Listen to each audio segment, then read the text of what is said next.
Og diri na sabtabahin aning pirmi mahisgutang impeachment ni Vice President Sara Duterte. Niingon na sab ang iyang igsuon nga si acting Davao City Mayor Baste Duterte sa mga mambabalaod nga namulitika lang kuno ni sila. Mauna nga gipugos gyud nila ang ilang plano nga papahawanon si VP Sara. Unya ang Malacañang mao gihapon ang ingon nga way labot ug dili trabaho sa ekotibo ang manghilabot aning impeachment sa Vice Presidente.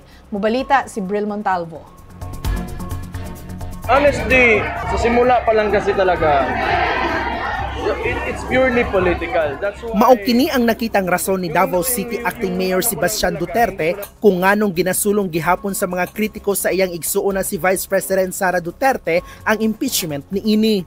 Sa ambush interview sa iyaha human ang opisyal nga pag-abri sa Karayawan Festival sa syudad kagabi, giingon ni Acting Mayor Baste nga kung buot hunaon wala nay rason nga dili kini tumanon sanglit ang Korte Suprema na ang nagsulti nga unconstitutional ang articles of impeachment ug walay jurisdiksyon niini ang Senado sa sugod pa lang. Para lang sa akin kasi kailangan natin respetuhin talaga yung Supreme Court because there are three separate branches of government and these are co-equal branches. So, bakit marami pa tayong pinag-uusapan?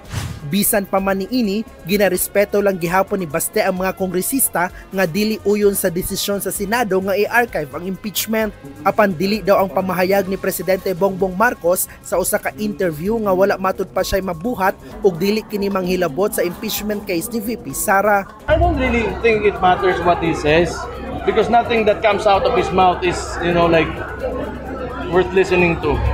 Padayon sab gihapon nga ginabarugan sa Malacañang nga dili manghilabot og walay papel sa impeachment ang ehekutibo. Hindi ang ehekutibo ang nagsampa or nagsubmit ng articles of impeachment, kundi ang House of Representatives. So kung meron man dito na sinasabi ang naging desisyon ay laban kanino? Most probably hindi sa administrasyon ni Pangulong Marcos Jr., hindi sa ehekutibo, kundi sa House of Representatives, sa mga prosecutors, at sa mga nagdanais na malaman ang katotohanan patungkol sa confidential funds at ibang mga naging aksyon ng Vice Presidente. Ako si Bril Montalvo para sa One PH.